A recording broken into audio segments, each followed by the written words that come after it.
우리가 지금 계속해서 요한복음 13장부터 16장까지 예수님의 마지막 설교에 대한 부분을 살펴보고 있습니다.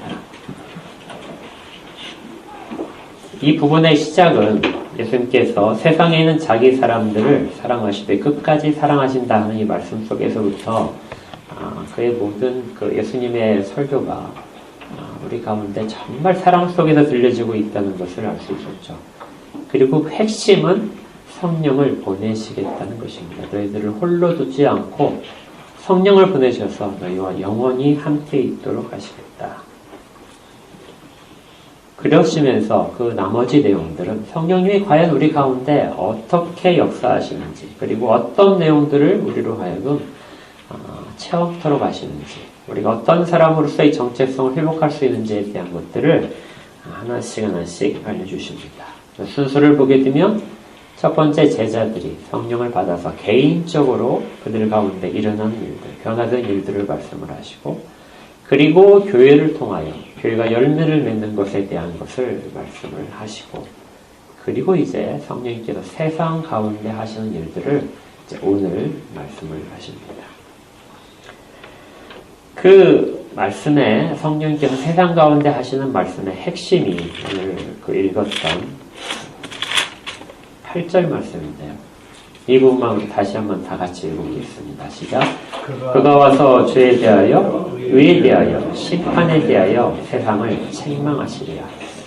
성령님께서 세상에 대하여 하시는 일을 예수님께서 말씀하시면서 세상을 책망하실 것이다 이렇게 되어 있죠. 책망이라는 단어가 굉장히 불편한 단어입니다. 부담이 드는 단어입니다. 책망을 한자로 보게 되면 책임이 있다. 이것을 망자가 보여준다는 뜻이죠.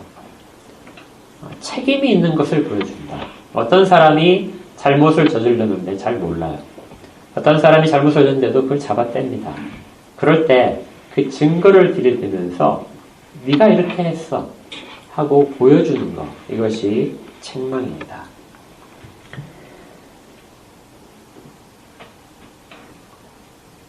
이 단어는 구약에서도 굉장히 많이 사용됐던 단어에서 우리 성경에서는 여러 가지로 이 책망에 대한 것들이 번역이 되어 있는데요. 다른 부분에서는 이제 드러낸다 하는 것 뜻으로도 나타나고요. 또 견책한다 이런 뜻으로도 됩니다. 그리고 또 변론한다 이런 말로도 나타나기도 해요. 그러나 그 중에 가장 두드러진 우리가 주목해야 될 의미가 폭로한다 하는 의미가 있습니다. 그러니까 좀 강렬한 얘기죠. 책망은 어떤 사람이 정말 감추고 싶은 것, 인정하고 싶지 않은 것을 폭로해서 그 사람으로 하여금 부끄러움을 당하게 만드는, 그래서 공개적으로 모욕을 준다는 의미도 담겨 있게 됩니다. 그러니까 세상에 공개적으로 세상을 고발을 하는 것이죠. 성령님이 오셔서 이 일을 하실 것이다. 그래서 세상이 성령님에 대하여 인정하기가 어려운 것입니다. 그들을 책망하고 고발하고 부끄럽게 하는 것을 좋아할 사람이 어디 있겠어요. 책망은 그리스도인들에게도 사실은 불편한 단어입니다.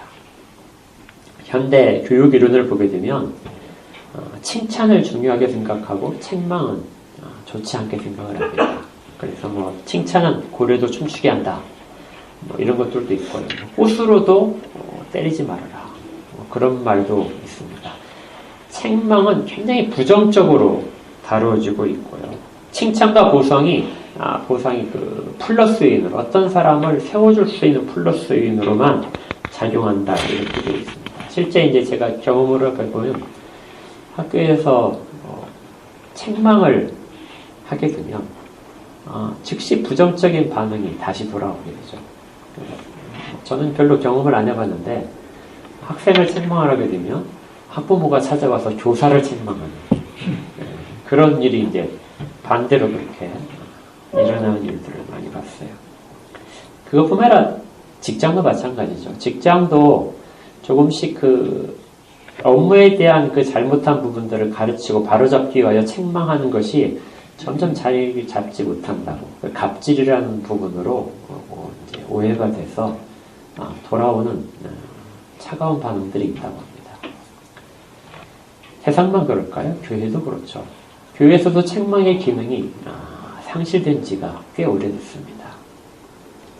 우리가 보통 7이라고 하는 말을 부정적으로 들리게 된 것이 이걸 나타내는 거예요. 7이란 말은 본래 다스린다는 뜻이거든요. 다스린다는 것이고 하나님께서 세상을 다스리실 때 자기의 교회를 다스리실 때 사람들을 세워서 다스리는 그 다스리는 것이 7이라는 말입니다. 그런데 이건 매우 부정적으로 생각해서 어떤 사람을 공격하고 모욕하는 것으로만 받아들이게 되니까 교회에서도 7이가 건징이 자리를 잡을 수 없게 된 것이죠. 그래서 오늘 그 책망이라는 부분을 다룰 때 굉장히 여러분들도 부정적으로 먼저 선입견을 가지고 들으실 수가 있어요. 그러나 우리가 꼭 기억할 것은 하나님은 세상을 통치하실 때 책망하시는 것과 그리고 용서하시는 것으로서 통치하고 계시는 것을 기억해야 됩니다. 그러니까 하나님께서 통치하시는 방법 중에 정말 중요한 내용이 세상에 대한 책망이라는 것이죠. 그리고 그 책망에도 불구하고 여전히 그들 가운데 용서를 주시는 부분이 하나님의 통치 방식 속에 잘 나타나게 됩니다. 우리가 오늘 살펴볼 수 있는 내용도 마찬가지예요. 성경에서의 책망의 대상은 언제나 하나님을 믿지 않는 것에 대한 책망입니다. 그러니까 우리가 하나님을 잘 믿고 있다면 책망이라고 하는 것이 우리에게 들려질 필요가 전혀 없겠죠. 하나님께 대하여 적대적인 사람들, 또 오늘 읽었던 15장 22절 말씀처럼 하나님께 대하여 하나님을 미워하고 예수 그리스도를 미워하는 사람들에게 책망이 주어지는 것이죠. 하나님을 섬긴다고 하면서 실질적으로 그렇게 살지 않는 사람들에게 책망이 들려져야 됩니다. 그것이 사람들을 바르게 돌아오게 할 수 있는 것이죠. 그래서 책망은 두 가지의 목적을 가지고 시행되게 됩니다. 그의 번징도 마찬가지예요. 첫 번째는 유죄를 선고하기 위함입니다. 굉장히 좀 차갑게 당신이 이 죄를 지었어 하고 폭로를 하는 것이죠. 무엇이 잘못되어 있는지, 어떤 것이 당신이 하나님의 원하는 뜻 가운데서 벗어나 있는지를 드러내주고 그것을 명확히 했을 때 사람들의 눈앞에서 제시해서 핑계댈 수 없게 만드는 것입니다. 우리가 읽었던 15장 22절 말씀에도 그것이 있었어요. 내가 와서 그들에게 말하지 아니하였더라면 죄가 없었으려니와 지금은 그 죄를 핑계할 수 없느니라.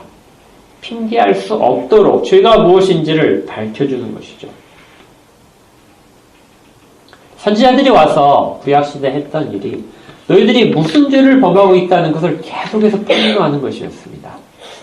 유죄를 선고해야 깨달아야 돌아올 수 있거든요. 자기가 어떤 상태에 있는지를 전혀 알지 못한다면 돌아오려는 방향성을 찾을 수가 없습니다. 내가 어디로 가고 있는지를 모르고 있는데 그 길이 옳다고 생각을 하고 있는데 돌아올 사람은 아무도 없어요. 하나님께서는 사람들이 잘못 알고 있는 것들을 하나님을 모욕하고 하나님을 거부하고 미워하는 그 모든 것들을 대하여서 다 드러내실 것이죠. 그래서 이 폭로는 하나님의 심판을 정당하게 만들어줍니다. 유다서 1장 15절에 보게 되면요. 이는 무사람을 심판하사 모든 경건하지 않은 자가 경건하지 않게 행한 모든 경건하지 않은 일과 경건하게 행하지 않은 모든 일들에 대하여 폭로를 하시는 거예요. 또 그들이 주를 거슬러 한 모든 말에 대하여 그들을 정죄하려 하신다. 하나님은 심판을 하시되 아무것도 모르는 사람에게 심판하시지 않습니다. 반드시 그것이 무엇인가, 죄가 어떻게 되는가를 알려주신 다음에 심판을 하시게 돼요. 그래서 지금 이 순간은 사람들이 자기가 무엇을 하는지 모른다 할지라도 마지막 때 하나님의 심판대 앞에서 사람들은 모두가 다 이 폭로되는 것들을 경험을 하게 될 것입니다. 어느 누구도 내가 몰라서 내가 예수님을 잊지 못했습니다 하고 말할 수 있는 사람은 아무도 없게 만드신다는 거예요. 내가 예수님을 알았더라면 그 일이 없었을 것입니다 하고 말할 수 있는 사람은 세상 가운데 아무도 없습니다. 뒤에서 나오겠지만 예수 그리스도를 부정하는 것은 실제적으로 꽤 많은 부분에서 이루어졌기 때문에 그래요. 하나님은 세상 가운데 너희들이 얼마나 나를 미워하는지를 폭로를 하시는데 구약에서 선지자들의 그 말 속에서 이런 부분을 하나 찾아볼 수 있어요. 너희는 여호와의 말씀을 지를지어다. 너는 일어나서 산을 향하여 변론하여 작은 산들이 내 목소리를 듣게 하라 하셨나니 너희 산들과 땅의 견고한 지대들아 너희는 여호와의 변론을 들으라. 여호와께서 자기 백성과 변론하시며 이스라엘과 변론하실 것이다. 하나님께서 이스라엘 심판하시기 전에 계속의 선지자들을 보내신 것과 그것과 함께 모든 산과 모든 작은 산들 그리고 단단한 땅들에 대하여 그들을 증인으로 삼으셔서 그들이 얼마나 하나님을 반역을 했는지 얼마나 많은 죄를 저질렀는지를 고발케 하신다는 것입니다. 하나님께서 이스라엘과 변론하신다는 이 말이 변론이란 말이 책망이라는 말과 같아요. 그리고 하나님 말씀하시기를 내 백성아 내가 무엇을 너에게 행하였으며 무슨 일로 내가 너를 괴롭게 했기 때문에 네가 나를 반역을 하느냐. 내가 너에게 얼마나 해로운 일을 했기 때문에 네가 나를 미워하느냐. 내가 얼마나 너를 괴롭게 했기 때문에 네가 나를 미워하느냐 하고 말씀을 하시는 것이죠. 이처럼 하나님은 끊임없이 사람들의 잘못된 일들을 책망하시면서 그들을 돌아오게 하십니다. 그래서 책망의 두 번째 목적은 돌아오게 하기 위한 거예요. 단순히 심판을 위해서 핑계대지 못하는 것 그것뿐만이 아니라 그것을 마지막 날의 마지막 심판을 제외하면은요. 그 심판 때를 저는 모든 순간의 책망은 돌아오게 하는 목적을 가지고 행하십니다. 그러니까 지금 이 시대의 책망은 하나님 우리를 유죄라고 선고하실 뿐만 아니라 돌아오도록 하는 기회의 제공이라는 것이죠. 우리가 잘 아는 예수님께서 인용하셨던 구절이 있는데요. 내 이웃을 사랑하라 하는 그 구절이 레위기 19장에 있습니다. 19장 18절에 원수를 갚지 말며 동포를 원망하지 말며 내 이웃 사랑하기를 내 자신과 같이 사랑하셨다. 나는 여호와니라. 그러니까 이 말씀을 하시면서 온 율법과 선지자의 강령이다 하고 말씀하셨던 그 부분이죠. 구약의 모든 것들을 다 통일할 때 가장 중요한 내용을 하나 찾으라면 모든 것들을 지탱하고 있는 걸 찾으라면 하나님 사랑과 이웃 사랑이다. 근데 그 이웃 사랑이 레위기 19장 18절에 있는 것이죠. 그런데 바로 그 앞절에 17절에 무슨 말씀을 하시냐면 너는 내 형제를 마음으로 미워하지 말며 내 이웃을 반드시 견책하라. 그러면 내가 그에게 대하여 죄를 담당하지 아니할 것이다. 내 이웃, 내 형제 이 둘은 중복되는 말입니다. 그러니까 다 통일해서 그냥 내 이웃이라고 이야기를 해도 되고 내 형제라고 말을 해도 돼요. 그걸 어떻게 하라고요? 반드시 견책하라. 그가 잘못된 길로 가고 있다면 죄의 길에 빠져 있다면 그를 반드시 견책을 해라. 그것이 바로 뭐예요? 내 이웃을 내 자신같이 사랑하는 것이다 말씀을 하신 거예요.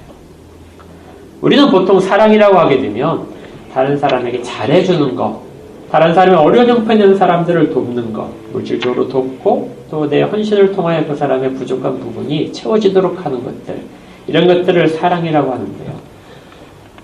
랍비들은 그렇게 이해하지 않았습니다.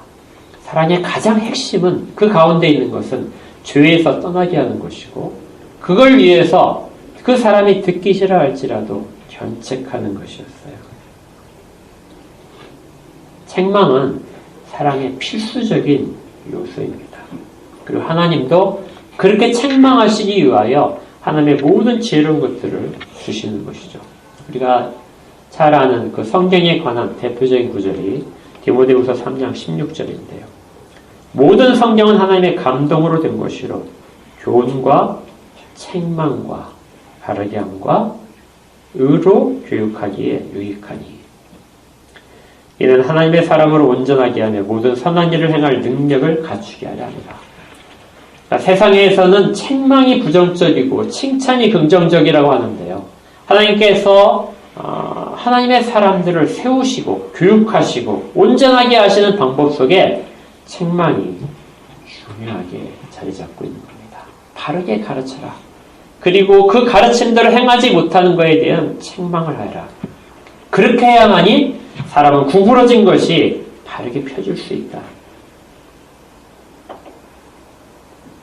어긋나 있는 것을 그대로 두게 되면, 우리 윤정 선생님도 다지셨지만, 뼈가 어긋나는 걸 그대로 두게 되면, 붙어버리면 교정이 안 돼요.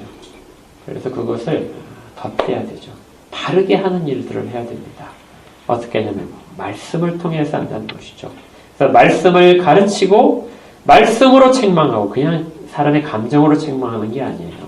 사람들의 판단으로 하는 것이라, 말씀의 기초에서 책망하고, 그리고 말씀의 기초에서 바르게 교정을 하고 그리고 의롭게 서도록 그렇게 교육을 하라는 것입니다. 그래서 이 책망은 성경에서 중요한 것이고요. 예수님께서도 성령님께서 우리 가운데 오시면은 성령님이 책망하실 것이다 말씀을 하세요. 그런데 다행히도 세상을 책망하시는 것이 성령님이 하시는 가장 중요한 이야기다. 그렇게 하시는 것이죠. 이 성령님이 오시게 되면 세 가지의 책망을 하신다고 말씀을 하십니다. 8절입니다. 그가 와서 첫 번째 죄에 대하여 책망하실 것이고 두 번째는 의에 대하여 책망하실 것이고 세 번째는 심판에 대하여 세상을 책망하실 것입니다. 가장 핵심적인 것 중에 하나가 이 죄예요. 성령님이 죄에 대하여 책망을 하신다 말씀합니다. 성령님이 우리 가운데 우리가 범하고 있는 윤리적인 죄들 그리고 도덕적인 죄들 이런 것들도 모두가 다 책망의 대상에 들어갑니다. 죄들을 다 책망하실 거예요. 그런데 8절에 보게 되면 이 죄라는 단어가 단수로 되어 있어요. 그러니까 온갖 죄들을 다 책망을 하실 수도 있는데 지금 예수님께서 말씀하신 이 책망은 단 한 가지의 죄에 대한 것을 대표적으로 책망하신다는 것이죠. 그리고 9절에서 이 죄에 대한 것, 단 하나의 죄가 무엇이냐면 그들이 나를 믿지 아니하는 것이다. 세상이 예수 그리스도를 믿지 않는 죄를 책망하실 것이라는 겁니다. 성령님은 무엇보다 예수 그리스도를 믿지 않는 죄가 얼마나 큰지를 책망하게 불신앙의 죄가 다른 모든 것들보다도 훨씬 더 강력하게 우리를 파멸로 이끌어갑니다. 그러니까 우리 가족들을 볼 때 정말 착하게 잘 살아요. 그리고 가족을 위해서 헌신을 합니다. 정말 법이 없이 살 만한 그런 가족도 있어요. 그런데 우리 마음속에 들어야 되는 것은 성령이 우리 가운데 감동을 주신다면 그가 불신앙하는 죄 이것이 얼마나 큰지 그것을 안타까워하는 마음이 우리 가운데 들어야 됩니다. 왜 그러냐면 우리가 모두 다 죄인이잖아요. 우리가 다 죄인인데 한 가지를 하게 되면 그 모든 죄가 다 용서가 돼요. 예수 그리스도를 믿는 거죠. 믿으면 모든 죄가 용서가 됩니다. 그런데 그 한 가지를 하지 않으면 그 한 가지 하는 것도 하지 않는 것도 죄예요. 예수를 믿지 않은 죄를 범하게 되면 모든 죄가 왕성하게 살아나서 우리를 급격하게 다 불태워 버릴 겁니다. 한 가지를 인하여 용서받고 한 가지를 인하여 모든 죄가 기승을 부리게 되는 것 그게 불신앙이죠. 예수 그리스도를 믿지 않는 그것이 얼마나 위태로운 일인가 그리고 얼마나 그것이 끔찍한 일인가를 세상에 성령님께서 폭로하신다는 것입니다. 그런데 누구를 통해서 하시겠어요? 성령님이 이 땅 가운데 오시면 누구 안에 계시죠? 우리 안에 계시죠. 우리 각 개인 안에 계시고 교회 공동체 안에 계십니다. 그리고 개인을 사용해서, 성도들을 사용해서, 그리고 교회를 사용해서 그 일을 감당케 하시는 것이죠. 하나님의 이 땅 가운데 경륜은 성도들을 통하여, 그리고 교회를 통하여 펼쳐지십니다. 이 일을 성령께서 주도하시는 것이잖아요. 만약에 우리가 이 일을 잘 감당하지 않는다면 우리는 아까 예수님께서 말씀하신 너희가 죄 없다고 핑계대지 못할 것이다. 우리도 말씀에 순종하지 않은 것에 대한 죄를 또다시 범하는 것입니다. 그런데 예수님께서 이 말씀을 하시는 이 제자들을 바로 앞에 하신 말씀이 세상은 여전히 나를 미워할 것이라는 거예요. 다시 15장으로 돌아가시면요. 내가 와서 그들에게 말하지 아니하였다라면 죄가 없었을 것이다. 그러나 지금은 그 죄를 핑계할 수 없다.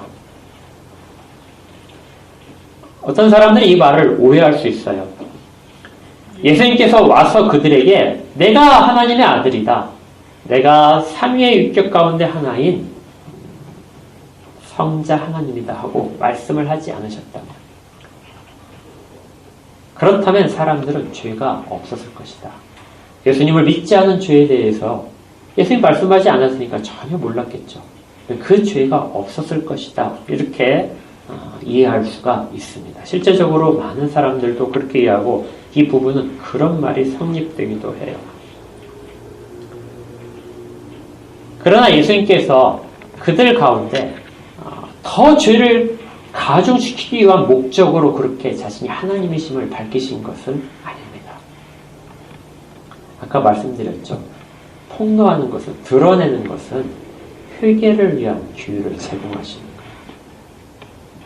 지금 전부 다 사망으로 막 달려가고 있는 사람들에게 그들을 생명으로 이끌기 위해서 생명의 길을 보이시는 것이잖아요. 그 생명의 길을 보이셨음에도 불구하고 거절을 하고 있다면 그 죄를 핑계댈 수 없다는 것입니다. 아까 처음에 말씀드렸듯이 내가 예수 그리스도가 누구인지를 전혀 들은 적이 없습니다. 나는 예수님이 하나님의 아들이심을 전혀 내가 알지 못합니다. 그래서 내가 믿지 못했습니다. 하고 핑계댈 수가 없다는 거예요. 예수님의 모든 말씀 속에서 그것을 드러내셨기 때문에 그렇습니다. 내가 너희와 말하지 아니하였더라면, 내가 너희에게 내 말을 들려주지 않았더라면 너희들이 그렇게 말을 할 수 있겠지만 지금 너희들은 내 말을 다 들었다. 그러니 죄 없다고 핑계댈 영혼은 아무도 없다는 것이죠. 그리고 그 바탕에는, 예수 그리스도를 받지 않은 바탕에는 그들이 하나님을 미워하는 것이 있었다는 것을 예수님이 폭로를 하신 겁니다. 23절에 나를 미워하는 자는 또 내 아버지를 미워하느니라. 그러니까 사람들은 하나님을 믿는다고 생각을 해요. 16장 2절에 있는 것처럼 예수님을 죽이고 제자들을 죽이려고 하는 그런 유대인들에 대하여 그들은 하나님을 섬기는 일이라고 생각을 할 것이라는 겁니다. 그런데 실제적으로 그들 마음속에는 하나님을 미워하기 때문에 예수 그리스도를 받지 않는다는 거죠. 하나님을 섬기고 내가 하나님을 잘 믿는다고 하면서 예수 그리스도가 하나님의 아들이심을 믿지 않는다는, 그분이 유일하게 우리의 구원의 방편이죠. 우리를 하여금 구원에 이르는 모든 길이 되신다는 것을 인정하지 않는 사람들은 실질적으로는 자기는 입술로서 하나님을 미워하지 않는다지만 마음은, 그의 영혼은 하나님을 미워하는 영혼이라는 것입니다.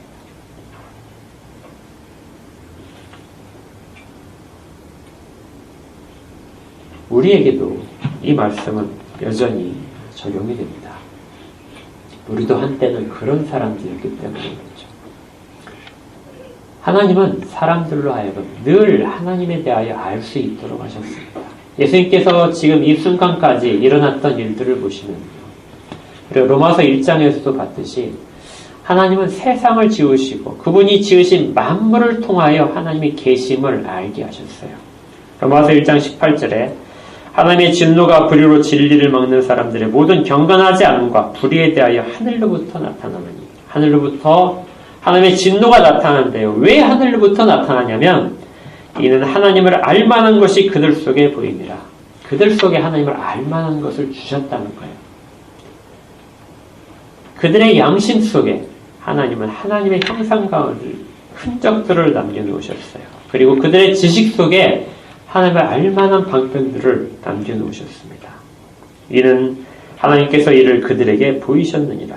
창세로부터 그의 보이지 아니하는 것들, 곧 그의 영원하신 능력과 신성이 그가 만드신 만물에 분명히 보여져 알려져 있었다. 그러므로 그들이 핑계하지 못할 것이다. 나는 하나님을 전혀 알지 못해요. 그렇게 말할 수 있는 사람은 한 사람도 없다는 겁니다.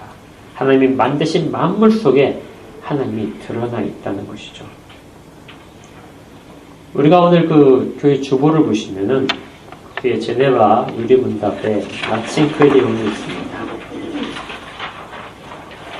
제네바 유리문답에서 제25문에 당신은 왜 하나님께서 하늘과 땅을 지으신 주인이라고 덧붙이십니까? 왜 우리의 고백 속에서 하나님이 하늘과 땅을 지으신 주인이라고 고백을 하고 있냐를 묻고 있어요. 답은 하나님께서는 당신의 사역들을 통하여 우리에게 자기 자신을 나타내셨기 때문입니다. 하늘과 땅을 지으시면서 그걸 통하여 하나님은 자기 자신을 나타내셨기 때문입니다. 그러니까 우리가 창조주 하나님을 믿고 그분을 찬양한 그 일은 그걸 통하여 하나님이 자신을 나타내셨기 때문에 그렇게 하는 것이에요. 우리가 하나님을 찬양하는 것은 세 가지를 내용으로 하게 됩니다. 언제나 모든 성도들이 다 그렇게 해요. 하나는 하나님이 천지를 지으신 분이라는 것에 대한 인정과 찬양입니다. 그곳에 그 천지 속에 나타나는 하나님의 영광을 찬양을 하는 거예요. 그러니까 우리를 지으셨기 때문에 그에 감사해서 찬양하는 그 정도가 아니라 그것보다 하나님이 온 천지 가운데 하나님을 알만한 것들을 나타내시고 하나님을 찾아오도록 하시고 하나님께 경배하도록 하셨기 때문에 그걸 보면서 하나님의 영광을 찬양을 하는 것이죠. 그리고 특별히 죄악에 빠져있는 사람들 가운데 우리를 구속하셨기 때문에 그 은혜의 영광을 찬양을 하는 겁니다. 하나님 사람들을 구원하시기 위해 얼마나 많은 것들을 하셨는지 얼마나 오래 참으셨는지 그런 부분에 대한 하나님을 아는 사람들이 하나님의 영광을 찬양을 하는 거죠. 그리고 악인에게 베푸는 하나님의 공의로움을 찬양을 하게 됩니다. 그 영광 속에서 우리는 하나님을 찬양을 하는 거죠. 계속해서 제네바 유리문답을 보시면은 하나님께서는 당신의 사역들을 통하여 우리에게 자기 자신을 나타내셨기 때문에 우리는 이것들 안에서 그분을 찾고 구해야 합니다. 하늘과 땅의 주인이라는 표현 속에는 그 주인 안에서 우리가 하나님을 찾아갈 수 있다는 것이죠. 왜냐하면 우리의 지성은 하나님의 본질을 이해할 능력이 없기 때문입니다. 사람들이 알아내는 학문이나 사람들이 자기 지식 속에서 자기를 비워냄을 통하여 자기 안에 쭉 침잠해 가는 걸 통하여 이런 것들을 통하여 하나님을 알 수 있는 것이 아니고 오히려 우리는 밖에 있는 것들을 통하여 밖으로부터 주어지는 것을 통하여 하나님을 알 수 있다는 것입니다. 그렇게 하나님이 하셨다는 것이죠. 그러나 세계는 우리에게 마치 하나의 거울과 같아서 이 거울로 우리가 하나님을 아는데 적당할 만큼 하나님을 바라볼 수 있습니다. 하나님은 이렇게 천지 만물을 지으시고 사람 안에 하나님을 알만한 것들을 여전히 남겨두셨습니다. 그러니까 사람들은 하나님을 모른다, 핑계댈 수 없다는 것이죠.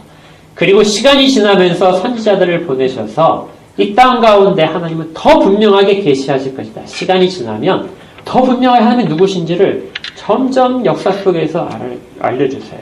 그리고 선지자를 통하여 기록된 말씀 속에서 점점 하나님은 더 분명해집니다. 그리고 그 계시의 정점이 어디였죠? 예수 그리스도가 이 땅 가운데 오시잖아요. 하나님이 스스로를 이 땅 가운데 사람 속에 말씀하신 하나님을 보여주시는 것입니다.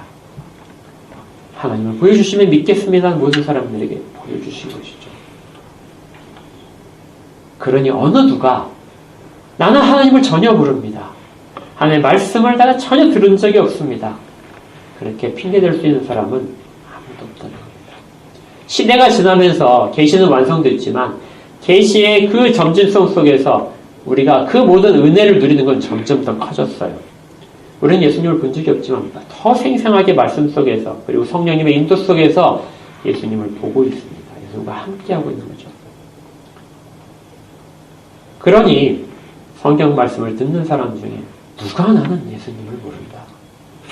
한 번 더 말할 수 있는 사람은 아무도 없는 것입니다. 또한 예수님은 여기서 그치지 않으셨어요. 예수님은 말씀만으로 내가 하나님의 아들이라고 말씀하신 것이 아니라 예수님은 행하셨습니다. 15장 24절에 내가 아무도 못한 일을 그들 중에서 하지 아니하였더라면, 아무도 못한 일은 오직 하나님만이 하실 수 있는 일이에요. 하나님의 신성을 드러난 일들을 예수님께서는 이 땅 가운데서 하셨습니다. 요한복음은 그것을 표적으로서 7개를 기록을 하고 있잖아요. 그걸 내가 하지 않았더라면 너희들이 핑계댈 수 있었을 것이다. 그러나 나는 말할 뿐만이 아니라 보여주기까지 했다. 지금은 그들이 나와 내 아버지를 보았고 또 미워했다. 그렇게 보고도 그 미워하는 마음은 전혀 달라지지 않았다는 겁니다. 그들은 그들의 부패한 본성에 의해서 예수 그리스도를 미워할 뿐이었죠. 하나님을 미워하는 것을 예수 그리스도를 미워하는 것으로 나타나는 것입니다. 성령님이 이것을 폭로하신다는 거예요. 예수 그리스도를 믿지 않는 모든 것들이 얼마나 큰 범죄인가. 하나님 앞에서 어떤 것들보다도 더 용서받지 못할 죄인가를 성령님께서 폭로하실 것이다. 두 번째는 의에 대하여 폭로하실 것이라고 말씀합니다. 의로움은 세상 사람들이 말하는 의로움의 기준과 성경에서 말하는 의로움이 다르다는 건 아시겠죠? 세상 사람들은 다른 사람을 돕고 다른 사람 대신에 내가 그것들을 하기 싫어하는 일을 대신하고 특별히 위험한 그 지경에 있는 사람들을 내 목숨의 위협 속에서도 구해내고 이런 것들을 의라고 말을 합니다. 그렇게까지 심지어 자기 목숨을 버리면서까지 그 일을 하는 사람들은 의인이라고 말하죠. 그러나 성경에서는 의로움이라는 것은 단 하나밖에 없어요. 하나님의 뜻에 온전히 순종하는 것입니다. 하나님의 뜻에 순종하지 않으면, 그것도 온전히 순종하지 않으면 의라는 칭호를 전혀 받을 수가 없어요. 그래서 세상에는 의인이 아무도 없는 겁니다. 하나님이 율법을 주셨어요. 율법을 온전히 순종한다면 의인이라는 칭호를 받을 수 있어요. 그러나 율법으로는 의롭게 될 자가 하나도 없다. 아무도 그것을 순종할 수 없기 때문에 형식적으로는 몇 개를 순종할 수 있지만 그가 모든 율법을 순종할 수 없고 그 순종은 또 마음까지도 온전히 순종하는 것입니다. 그런 것들을 할 수 있는 인간은 아무도 없죠. 그래서 사람들은 모두가 다 죄인이라고 선언될 수밖에 없습니다. 그러면 사람은 절망해야 돼요. 의인이 되는 것의 유익성은 하나님과 교제할 수 있고 하나님 앞에 설 수 있게 만들어줍니다. 하나님 앞에 서는 것, 이것보다도 얼마나 큰 복이 있는지 몰라요. 하나님 앞에 서는 것은 모든 사람이 교제 가운데 있기를 소망하는 것이 가장 큰 복이라는 거죠. 그러나 죄 때문에 이것들이 다 막혀있게 됩니다. 하나님은 그걸 원하지 않으셨어요. 늘 교제하기를 원하십니다.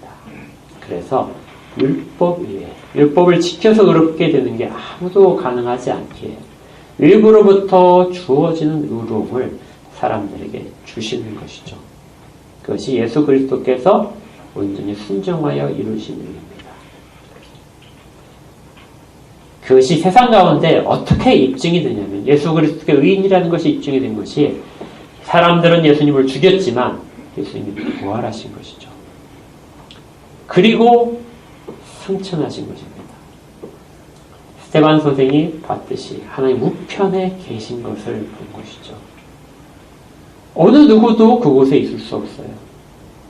오로지 예수 그리스도만이 온전하게 의로움을 이루어내셨습니다.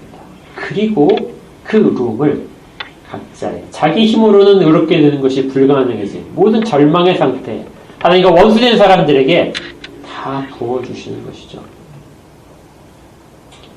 지금 성령님께서 의에 대하여 세상을 책망하신다는 것은 사람들이 자기의 의로움으로 쌓아가는, 그렇게 해서 자기의 의로움으로 쌓아가다가 결국 하나님처럼 되고 하나님께 닿게 되는 그러한 의로움의 바벨탑이 아니고요. 오로지 가장 낮아지셔서 자기의 피로 세상의 모든 죄를 씻으시고 온전한 순종으로 의로움을 얻어내시는 그리스도로 말미암아 의롭게 되는 것을 세상 가운데 나타내신다는 겁니다.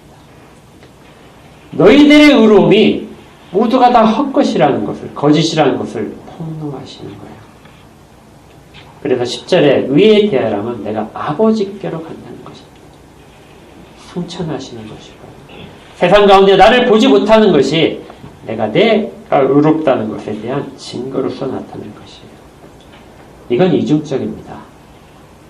제자들은 지금 예수님이 떠나가시는 것을 슬퍼하고 있는 거예요. 우리는 어떻게 할까?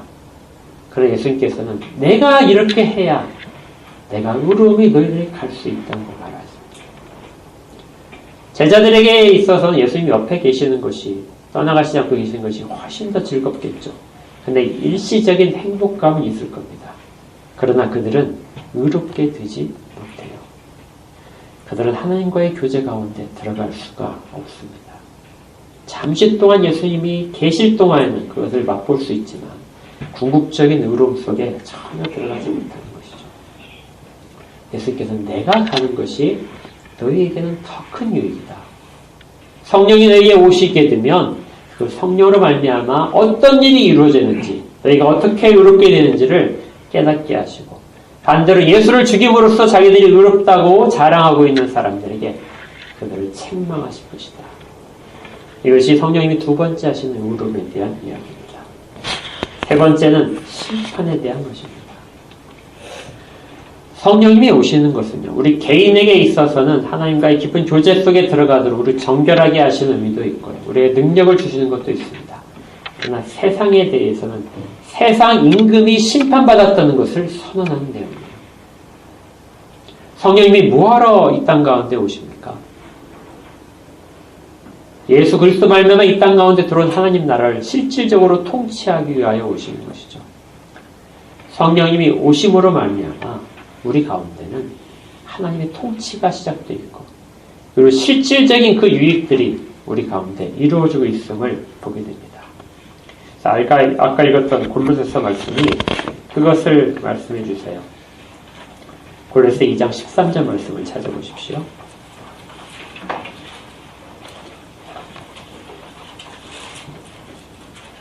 성령이 오심으로써 개인적으로도 경험할 수 있는 것이 무엇이냐면 13절에 또 범죄와 육체의 무할례로 죽었던 너희를 하나님이 그와 함께 살리셨다.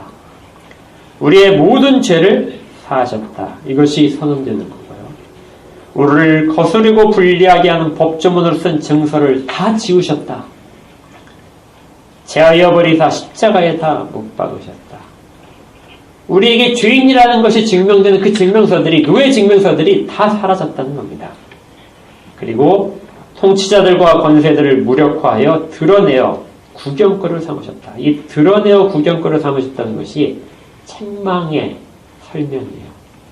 아까 책망이 드러내고 폭로하고 공개적으로 모욕을 주는 거라고 했잖아요. 성령님이 오시게 되면 세상에 대하여 그들을 모욕할 것이라는 겁니다. 여전히 권세를 갖고 있다고 자랑하는 그들에게 너희들의 권세는 무력화되었다. 통치자들과 권세들을 무력화시킨 것을 말합니다. 그래서 11절에 세상 임금이 심판을 받았다는 것은 사탄일 수도 있고요. 아니면 사탄의 꾀임에 넘어가서 그 도구로 사용되는 모든 존재들, 이 땅의 세속적인 가치관들, 철학들, 이런 것들이 모두 다 해당됩니다. 그것들은 마지막 날에 심판을 받을 것이에요. 그리고 그때까지는 그 심판이 있을 거에 대한 책망을 계속해서 듣는 것입니다. 12장에 보시면 예수님께서 이렇게 말씀하셨어요. 12장 47절에 사람이 내 말을 듣고 지키지 아니할지라도 내가 그를 심판하지 아니한다. 내가 온 것은 세상을 심판하려 한 것이 아니다. 세상을 구원하여 합니다. 심판은 마지막 때에 있을 것입니다. 근데 그때 심판이 어떤 기준으로 되냐면요. 48절에 나를 저버리고 내 말을 받지 아니하는 자들, 예수 그리스도를 버리고 미워하고 예수 그리스도의 말씀을 받지 않는 사람들에 대하여 심판이 임할 것이라는 건데 무엇이 심판하냐면 곧 내가 한 그 말이 예수 그리스도의 말씀이 그들을 심판할 것이라는 것이죠. 마지막 날에 그렇게 이루어질 일, 성령님은 그 이전에 계속해서 책망 가운데서 그것을 알려주시는 거죠. 그래서 성령님의 사역은 심판을 위한 사역이 아니라요, 심판을 책망하시는 사역입니다. 다시 돌아가면 책망은 뭐라고요? 유죄를 선언해서 그 유죄를 선고해서 그걸로 끝내는 것이 아니라 유죄를 선고해서 돌아오게 만드는 것이라고요. 아직 마지막 그때가 아닙니다. 그 기간 동안에는 성령의 책망하심은 사람들로 하여금 돌아오게 만드시는 하나님의 사랑의 표현인 것이죠. 마지막 때에는 돌이키지 못하는 심판이 있을 것이고요. 그때는 성령님이 더 이상 책망하지 않게 되십니다. 그런데 이 일들을 제자들을 통해서 하세요. 우리는 가끔 이렇게 생각을 합니다. 하나님이 정말 저 사람의 영혼 가운데 꿈속에라도 들려주셔서 저를 회개케 만드시기를 굉장히 원하죠. 성령님이 저를 정말 감동시키셔서 믿게 만드시기를 원합니다. 그런데 하나님은 어떤 방법을 쓰세요? 예수 그리스도의 제자들을 말미암아 먼저 제자되고 먼저 이 책망 가운데서 자기를 돌아봐서 나온 사람들, 그 사람들에게, 그래서 세상에 속해 있지 않은 사람들을 세상 속으로 보내셔서 그들로 하여금 책망하게 하십니다. 자기의 능력으로 하는 것이 아니라 성령님이 그것들을 주관하시게 되신 거죠. 오직 성령이 너희에게 임하시면 너희가 권능을 받아서 내 증인이 되리라. 성령이 임하신 사람들만 이것을 감상할 수 있습니다. 그들만이 세상에 속한 존재에서 세상 밖의 존재로 바뀔 수 있어요.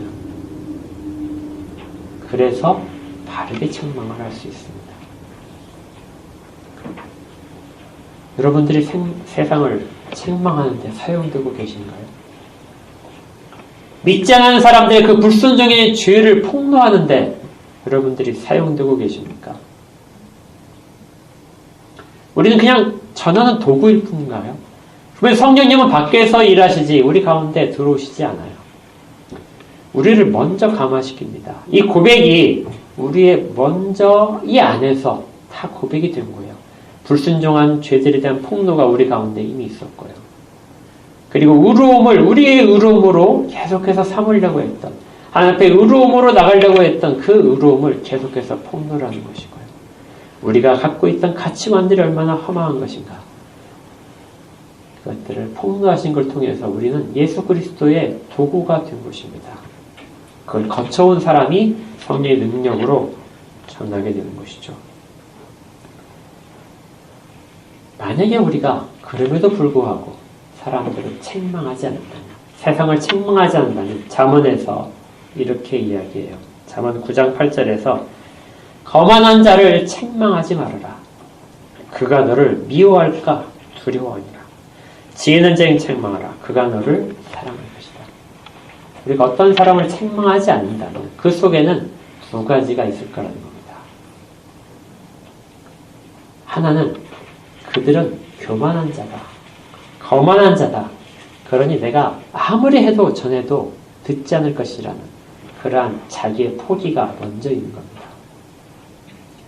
저 사람은 하나님께 돌아올 사람이 아니야. 그래서 해도 필요 없다고 생각을 하는 것이, 이것이 폭로를 하지 않는 이유가 됩니다. 두 번째는 그가 너를 미워할까 두려워한다는 것이죠. 내가 이렇게 전하면 저 사람 사이에 나와의 관계가 지금 이렇게 잘 이루어지고 있는데 그 이루어진다는 것은 아주 간당간당한 약한 실로 이루어지는 거예요. 그런데 그것이 끊어질까 봐 두려운 것이죠. 지금 이것만이라도 정말 괜찮은 거, 그렇게 생각하기 때문에 내가 만약에 저 사람을, 불신에 대한 것들을 책망하며 이야기한다면, 정말 의로움이 무엇인가, 진리가 무엇인가를 말했을 때 그가 나를 미워하게 되지 않을까. 그것이 두려워서 책망을 하지 않는다는 겁니다.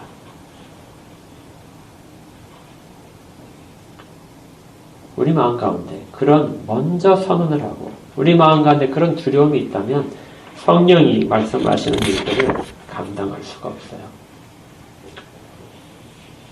하나님이 세상을 이처럼 사랑하사 독생자를 주셨습니다. 세상은 예수 그리스도를 거부할 세상이에요. 그런데 그것을 하나님께서는 사랑하셔서 아버지 하나님께서 사랑하셔서 아들을 보내셨습니다. 그리고 예수님은 사랑으로서 그 세상을 책망하셨어요. 그들이 믿고 있는 잘못된 것들을 책망하셨습니다.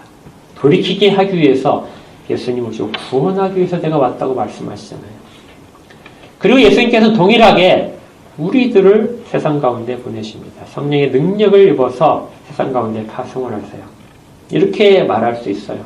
그리스도께서 세상을 사랑하시사 우리를 보내셨으니 세상이 그리스도를 미워했듯이 우리 또한 그렇게 말할 때 미워하게 될 것입니다. 세상을 받으려 하지 않기 때문에 그렇죠. 그리스도께서 내 배우자를 사랑하셔서 나를 보내셨습니다. 하락해요. 그리스도께서 내 자녀를 사랑하셔서 내 부모를 사랑하셔서 나를 보내셨습니다. 내 이웃을 사랑하셔서 내 동료를 사랑하셔서 나를 보내셨습니다.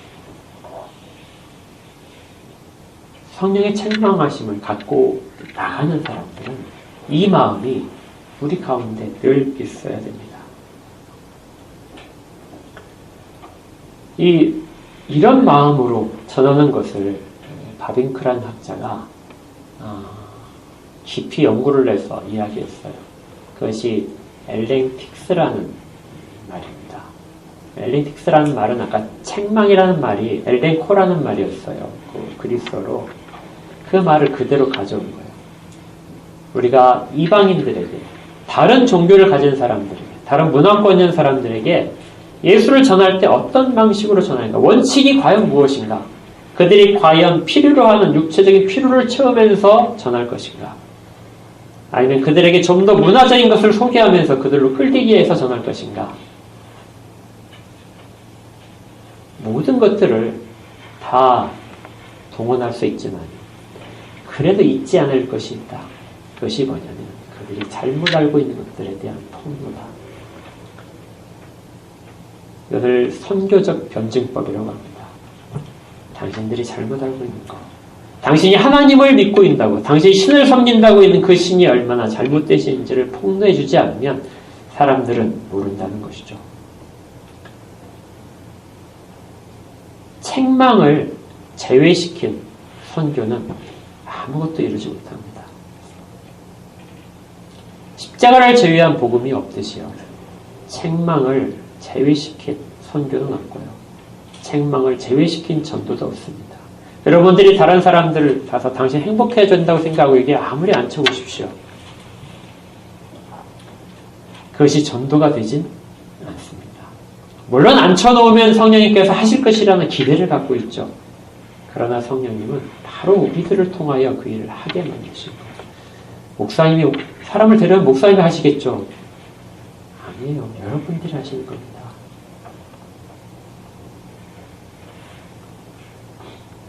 세상을 사랑하셔서 우리의 가족들을 사랑하셔서 여러분을 믿게 하시고 여러분 가운데 성령님을 두시고 그 성령님 여러분들을 이끌어 가시는 것이죠. 우리는 이 부분에 있어서 늘 기억해야 됩니다.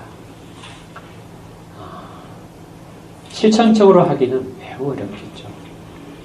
좀 더 지혜를 구하면서 할 필요는 있습니다. 그러나 원칙을 버리면 안 됩니다. 불순종이라는 그 죄, 예수를 믿지 않은 죄의 중대함, 그것들을 반드시 기억하십시오. 사도들이 그렇게 했고요. 초대교회가 이것을 붙들고 전했습니다. 여러분들이 사도행전을 잘 보시면은 사도들이 가서 전하는 모든 순간에 있어서 이 책망이 들어가 있습니다.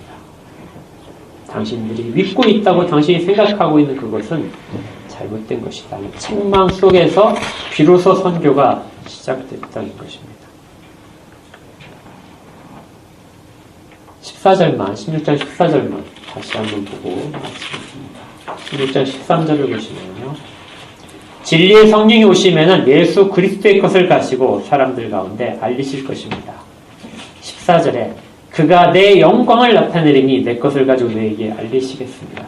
성령님께서 세상을 책망하시고 세상을 인도하시는데요. 무엇을 하시냐면 예수 그리스도의 영광을 드러낼 것이라는 거예요. 어떤 방식으로 드러내십니까? 예수 그리스도를 알리는 방식으로요. 그러니까 성령님이 예수 그리스도의 영광을 돌리는 방법은 예수님이 하셨던 말씀들을 깨닫게 하고 예수님이 하셨던 말씀들을 가르치고 예수 그리스도의 것을 사람들에게 전할 때 그것을 무엇이라고 한다고요? 예수 그리스도의 영광을 돌린다는 것입니다. 영광을 나타내는 것이죠. 동일한 어법이 모든 곳에 사용됩니다. 예수 그리스도가 이 땅 가운데서 하나님의 것들을 전하셨어요. 그걸 통해서 아들은 아버지를 영화롭게 하셨습니다.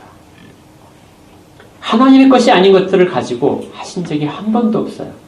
그래서 아들은 늘 하나님을 영화롭게 한 것이죠. 그렇다면 성령님이 우리 가운데 계시고 우리 가운데 말씀을 하세요. 그럼 우리가 예수 그리스도의 것을 전할 때 그때 우리는 예수 그리스도 우리 구주를 영화롭게 하는 것입니다. 세상을 책망할 때 세상은 여러분들을 미워할 거지만 예수 그리스도는 영광을 받으세요. 여러분들이 무엇과 이것을 바꿀 수 있겠습니까? 여러분들이 높은 지위에 올라가서 부자가 돼서 다른 사람에게 많은 그러한 칭송을 받게 돼서 예수 그리스도의 영광을 받으시는 게 아니에요. 예수 그리스도의 것을 전할 때 그때 예수는 영광을 받으십니다. 그 중에 중요한 것이 책망이고요. 또 중요한 것이 여전히 회개를 기다리고 계시는 하나님을 전하는 것이죠. 우리가 이 일을 할 수 있기를 진심으로 바랍니다. 그리고 늘 그 부분을 명심을 하십시오. 그리고 우리의 능력이 부족할 때는 그것을 늘 성령님께 구하십시오. 하나님 우리 가운데 능력을 주십시오. 제가 전해야 되는데 책망을 해야 되는데 책망할 능력이 없습니다. 제가 저 사람을 미리 제외시켜 놓고 저 사람이 나를 미워할까봐 두려운 마음 때문에 내가 그것들을 하지 못합니다. 하나님 이것들을 할 수 있도록 능력을 주시고 저 사람이 잘못된 것을 드러낼 수 있도록 폭로할 수 있도록 내게 그것을 지혜를 주십시오. 그 시간들을 허락하옵소서. 일이 우리 가운데 정말 이루어져야 됩니다. 모두가 다 그렇게 할 수 있도록 부르심을 받았기 때문이죠. 함께 이 길을 가기를 소원합니다. 여러분들과 정말 우리 교회가 함께 손을 잡고 성령님의 인도하심에 따라서 세상을 책망하는 죄에 대하여 울음에 대하여 심판에 대하여 세상을 책망하는 우리 모두가 되기를 주의 이름으로 축복합니다. 함께 기도하겠습니다.